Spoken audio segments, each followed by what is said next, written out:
There are many countries that have contributed to this world's economy, and some countries a little bit more than others. But like, what actually makes a nation really wealthy? Is it the amount of money that they bring in versus the amount of debts that they have? Or does the debt even matter? So many different factors to take a look at, but nevertheless, there are some countries that have a much lower debt ratio than others. Hey guys, welcome back to another episode of FTD Facts. My name is Leroy Kenton, and for this episode, I'm looking at 10 countries with the least amount of debt. And this is all based on the debt to GDP ratio of each of these nations. Some of these nations over time have had a very low debt to GDP ratio, and others, well, just a little bit more recently. Now, before I start off with this video, leave a like on this episode, and also if this is your first time here at FTD Facts, hit that subscribe button and ring that bell to be notified of our daily episodes like this. Alright, so starting off this episode, the country at number 10 is Uzbekistan. They have a debt to GDP ratio of 20.65%. Uzbekistan holds a debt GDP ratio of 20.65%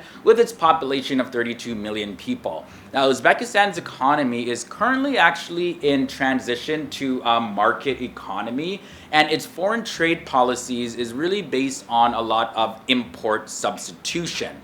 Now, the country continues to be a big exporter of cotton, and Uzbekistan also operates the world's largest open-pit gold mine, as well as it's Central Asia's largest electricity producer. And it has a bright future when it comes to renewable energy that's definitely gonna help the country stay ahead of the curve for years to come. Number 9 is Micronesia. Now, not much is known about this country, but it actually has a debt to GDP ratio of 20.55% with its population of 106,000 people. So it's really small place, Micronesia. The name says it all. Micronesia is made up of thousands of little islands, and it can be found near Polynesia as well as Melanesia in the subregion of Oceania. And a lot of its income comes from the sale of fishing rights to foreign nations. And our tourism industry is also a big thing because it also attracts a lot of people that are looking to explore the coral reefs, as well as visit ships that have been sunk in the water way back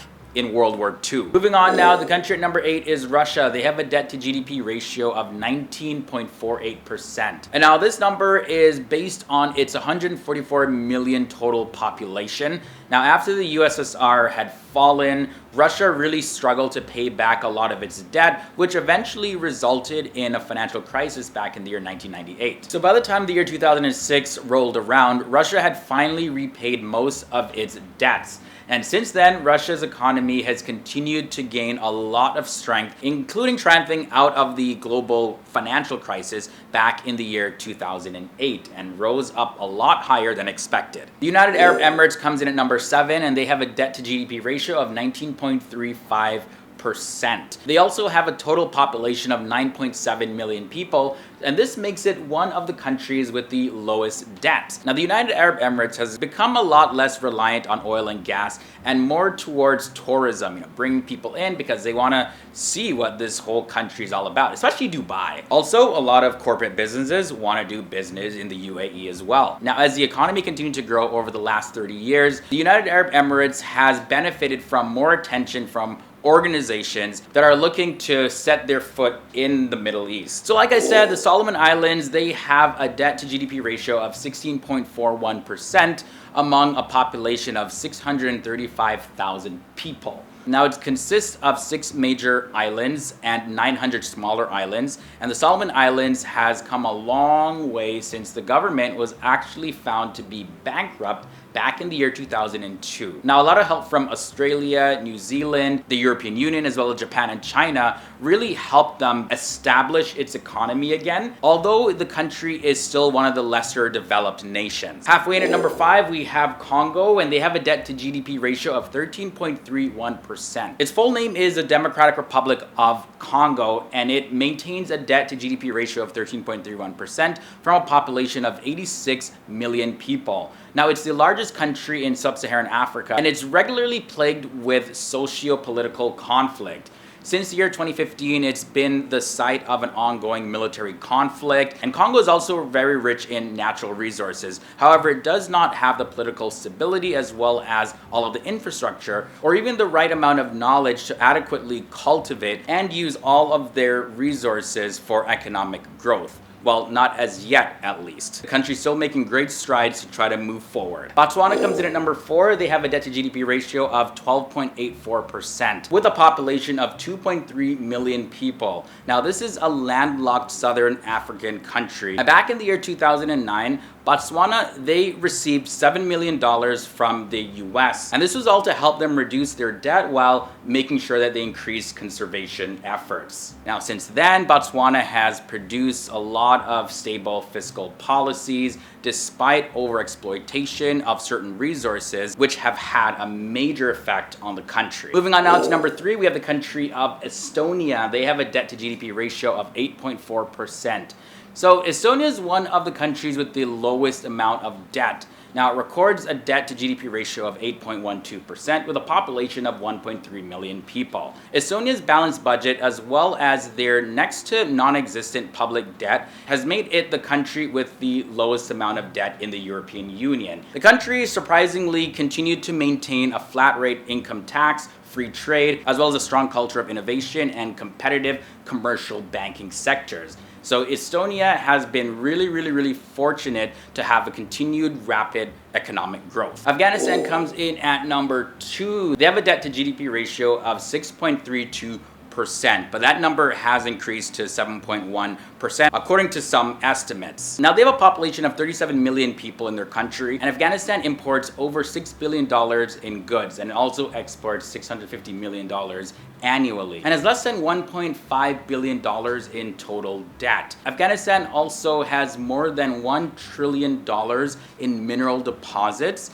but guess what? It's still one of the least developed countries in the entire world. Agricultural production in Afghanistan continues to be the real driving force behind the country's economic development. But the nation coming in at number 1 is the country of Brunei, and it has a debt to GDP ratio of 2.4%. Of course, this makes it the country with the lowest debt, and they have a total population of 439,000 people. Brunei is a very small country, and it's actually located in Southeast Asia.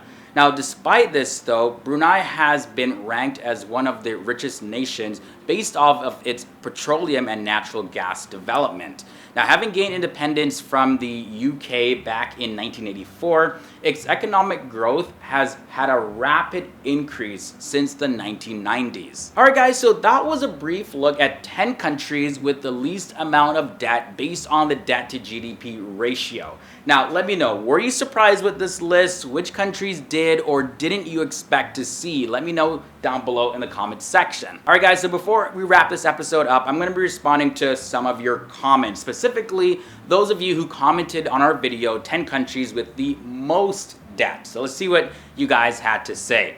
So comment number 1 comes from Sudalai Prabhu, and he says, the countries with high debt are leading a luxurious life. What the hell is the system? A lot of it, is really an illusion because check it. You can get a line of credit, you can get credit cards, you can pay for stuff and make it look like everything is all luxurious and lavish and everything. But at the end of the day, when your credit cards are maxed out, you use up all your line of credit, you actually have to pay that money back. But not only that money that you spend, the interest that's charged on that money. So definitely, you can of course see why some countries look like it's all luxury and everything, and indeed it is to some extent, but when it comes to the debt, you gotta pay it back. The next comment comes from Muhammad Salman. He says, I can tell before watching this video, it's all due to paper money system and no limit. It's all virtual economy because no country have enough gold reserve for the currency they printed. This only causes inflation in the world. Since the US dollar is central currency, they control everything. And this is kind of going back to the point that I made in the previous comment where I said a lot of it is just all an illusion because, paper money is supposed to be backed by some sort of other currency like gold or silver, something. But when paper money is actually not backed by anything, then it's technically worthless. And we see economic crashes when money is worthless. So right now, especially in the United States, it's sort of like, well, all this money, it's not really backed by the gold standard. As a matter of fact, it was bumped down to the silver standard years ago, but it's technically worthless. So I don't know, is this going to bring some sort of collapse to the economic system? Maybe, maybe not. But it's going to be interesting to see what happens actually when it comes to paper money. Maybe that's why a lot of people are investing in Bitcoin and other currencies. And the final comment comes from Knack. He says, the Illuminati created the banking system and enslaved us 2,000 years ago.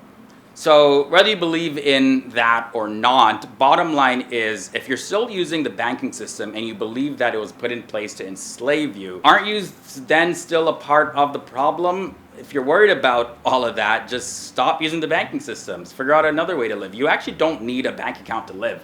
You actually don't need paper money to live. You don't need a credit card. You don't need a debit card to live. So if you believe that the system is enslaving you, you can actually technically just get up, pack your bags, and go. You may not necessarily live life how we're living it, with paper money, with banking systems and all of that, but you can definitely live life. People do it all the time. Just get up and go. Live in the wild. Free. Alright guys, so that's it for me in this episode. Thank you guys so much for sharing your feedback, and definitely I look forward to seeing you in the next episode. But before you go, I'm going to be leaving you with a related video. It's coming up right at the end, so don't miss it. Alright guys, I'll see you next time.